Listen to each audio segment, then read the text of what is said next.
Good evening and welcome to the Wild Cardinal Network. This is Tony Madson and Coach Philip Rivers out at the Rusty Coles Fieldhouse on a Thursday night before Jackson comes to town.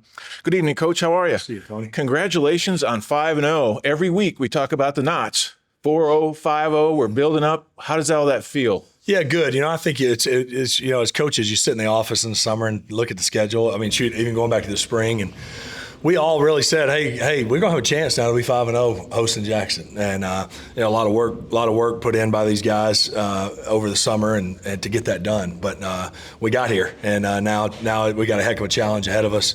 But we had a good week of practice, so I'm looking forward to seeing them play tomorrow. How's the health of the team through 5 games, and now we've had 13 days to rest? Yeah, I think as good as it's been, considering obviously some of the season-ending losses we've accrued over the season. But it's probably as good as it's been. I hope they feel as fresh as they felt. We had a productive bye week, but we didn't kill them in terms of the workload, and then we had a solid week of practice. So we should be flying around. When you have extra time like that, I've also heard you say you kind of stay true to yourself.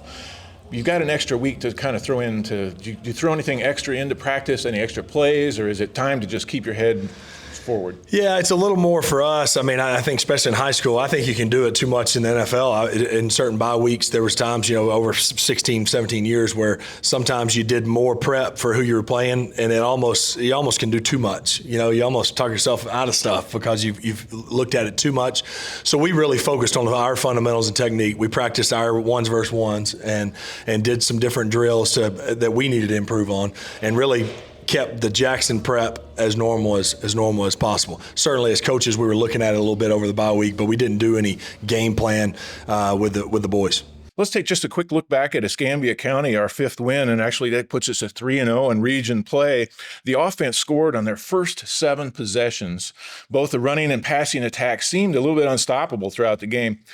What didn't work for us? What do you need to work on? Yeah, well, certainly it was a heck of a game. It was a heck of a night. But then you go watch the tape, and there's so many little things to clean up, whether it be a double team block here, whether it be a route this backside, whether it be, Gunner being a little more disciplined with his eyes on a certain play. So there's always things to clean up. But you're playing pretty dang good when you score the first seven possessions. And the biggest thing I took away from that game was how fast we started on every phase. The kicking game, the defense, the offense. We started fast. You looked up and it was 21-0, and that was good to see, because thinking back to W.S. Neal, we kind of wallowed around, felt like the first quarter and a half before we got going. So it was good to see us get off to a fast start. Now, the stats show the offensive skill players got involved early, as you said. Tight end Cooper Kurth, he moved the chains. Noah Moss seemed to find every hole open. And Gunner Rivers, he completed 65% of his passes. And then Tucker Tomlinson had 2 TDs. Brody Sella came in for a 17-yard. Trying to fill them all in here. And Brody Jones had 137 yards receiving and 2 TDs. From a coordinator perspective, is that just fun to call? Yeah, no, it is. And I think you see so many guys getting involved. It's fun to see the ball get spread around and see our guys, our playmakers make the plays that they're supposed to make. And it was a good night. And again, I think the one thing in that is the guys up front. For all those skill guys to have production, the guys up front have to play well, and they have all year, and they keep getting better, and they'll be a key factor in the game tomorrow. They sure will.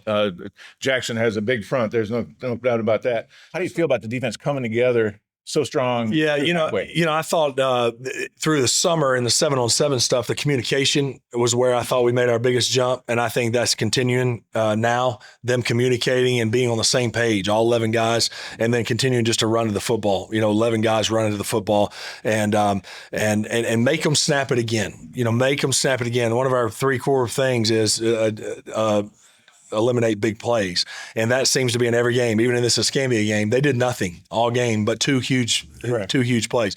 So that's going to be critical against Jackson, is just make them snap it again. And maybe they can continue to snap again and earn it and score on us. And if they can, then that's just credit to them at that point. But we got to eliminate the big plays with the running back and obviously the quarterback and the wideouts. A lot of real good performances on defense. Toby Edmonston recovered a fumble. Ollie Deese with some real nice tackles, and then Abram Rogers just keeps coming on. Yeah, those guys are playing well. And again, those guys you mentioned, it's no mistake that you mentioned them, because they fly to the football. Those guys are always around the ball. When you're around the ball, usually good things happen. Well, let's shift gears here and let's look at Jackson. I've heard this called the biggest game in school history. You got the number 1 team in 4A coming to town. We're ranked number 5, first time in school history as well. Do you agree with that statement? I think so, certainly hosting it on campus. But at the same time, I think we don't need to make it more than it is in terms of the implications on our season. Because, either way, win or lose, the next week's game is going to be huge. Another region game. And then after that one, in 2 weeks, then it's Orange Beach. It was going to be huge. So I think it only gets bigger as the season gets later. But I'm also not shying away from that fact. You got the number 1 running back in the nation in 2027 coming in here. You got one of the top quarterbacks in 2026 coming in here, and a Jackson team that's ranked number 1 for a reason, because I think they are the best team in 4A. And so it is awesome to host them here. But I don't want at that same time, along those same lines, you can't play this game like we're trying to hang on to something. I think we ought to play free. I don't feel any pressure on St. Michael. We shouldn't feel any pressure. We should play free, cut it loose, and see what happens. Do you prepare any differently for a quarterback like Landon Duckworth? Oh, yeah. I think but the thing is, he obviously can throw it. We know that, but it's his ability to run that can be dangerous. It's another element to there. If nothing's there, he'll take it down and run and not go get 10 and slide. He'll try to go get 50. And so we worked all week about keeping him in the pocket and trying to make him beat us from the pocket. And he's very good in the pocket, but he's a lot more dangerous when he gets out. He is. He's an incredible quarterback. There's no question about that. There's a fact that kind of stuck out to me when I looked at Jackson over the years. This is a little bit historical, but the Aggies are 6-68 when the other team scores more than 30 points. They're actually 2-19 when over 40. Does that go back to what you just said, play free and just go out there and see if you can't just cut loose? No question. And I think, again, it's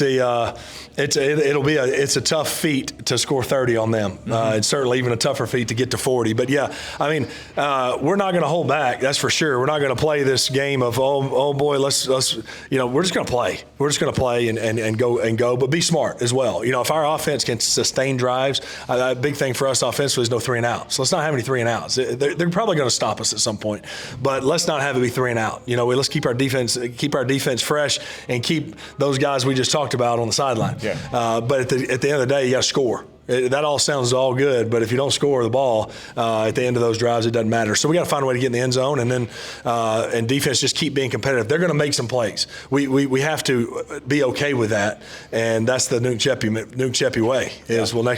Next play. We got to eliminate the big ones. We got to keep them from having the home runs, and I think it'll be a 4-quarter game. We spoke earlier about the offensive line, gave them a little bit of kudos for last week. They have the biggest test of their season so far, though, in that front from the Aggies coming down here. Yeah. How do you feel they're prepared for this? No, I think they're excited. It is a good front. It's a good front. They all fly to the ball. I think the thing about Jackson is, and it's easy for you and I to do too, right, to talk about Duckworth and Crowell and those guys, all the names we know, but it seems like every other play I go, who is that? Who is that? Who is that? They really do have a heck of a team, and I think Coach Flournoy does a good job with those guys. He has now over the past few years. He's been there with them, and it'll certainly be we got to work cut out for us, but.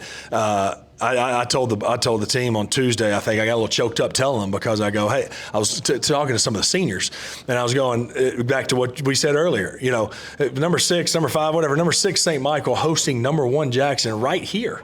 I go, how cool is that? Did you think that? I was asking some of those seniors, did you ever think that would happen? Just because, man, we're on campus, and it's you got news coverage and stuff, calling it the game of the week and all those things. That's awesome. So I think it's embrace that rather than shy away and go, oh, we're just focused on, enjoy that fact and go cut it loose and have a blast on Friday night. That was my next question, actually. How the students are, like you said, they're calling it the game of the week. WNSP is going to be there. I've heard a couple other people coming to broadcast the game as well. The WCN is going to be there, of course.